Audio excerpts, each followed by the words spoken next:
एक गांव में एक किसान रहता था। उसके पास एक छोटा सा खेत था। वो उसमें फल और सब्जियां उगाता था और फिर उसे बाजार बेचकर आता था। इससे ही उसका गुजारा चलता था। जब किसान मर जाता है तो उसके दोनों बेटे श्याम और करम भी यही काम शुरू करते हैं। दोनों बहुत मेहनती होते हैं। दोनों बहुत मेहनत से फल और सब्जियां उगाते हैं और बाजार बेचकर आते हैं। एक दिन बड़े भाई शाम से मिलने उसका दोस्त आता है। वो शाम से कहता है, कब तक तुम ऐसी गरीबी में जियोगे? मैं आपको एक दवा देता हूँ। इसे अपनी फसल में लगाएं। इससे सब्जी और फलों की फसल जल्दी पक जाएगी और फसल अच्छी होगी। बस मेरा हिस्सा मुझे भेजते रहना। इससे कोई नुकसान तो नहीं होगा? नुकसान से हमें क्या लेना देना?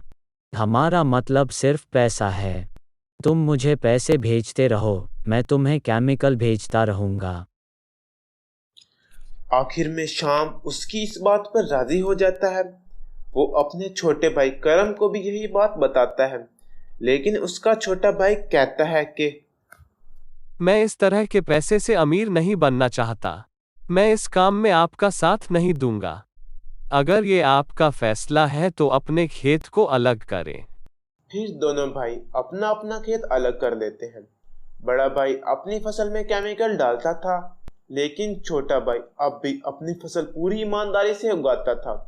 गांव के लोग भी बड़े भाई से सब्जियां खरीदते थे, क्योंकि बड़े भाई की सब्जियां केमिकल की वजह से ताजी और बड़ी लग रही होती थी।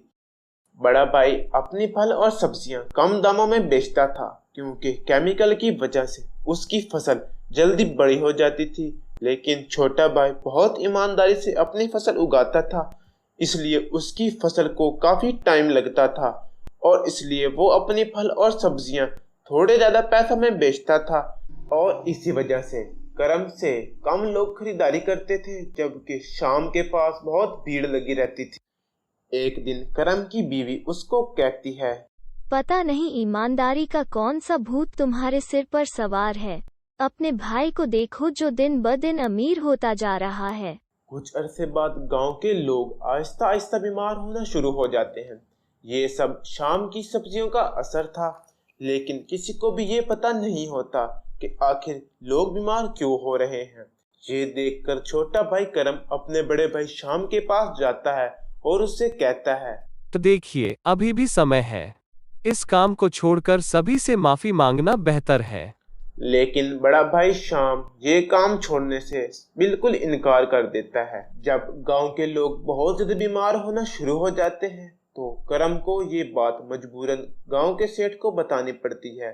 गांव का सेठ फौरन बड़े भाई के घर आता है और उससे पूछता है, तो बड़ा भाई बिल्कुल इनकार कर देता है। वो कहता है कि मैं ऐसा कोई काम नहीं करता। लेकिन जब सेठ उसके घर के अंदर जाता है तो उसको केमिकल की बोतलें मिल जाती हैं। ये देखकर सेठ को बड़ा गुस्सा आता है। वो शाम को पुलिस के हवाले कर देता है। अब सब छोटे भाई करम से ही सब्जियां और फल खरीदते थे।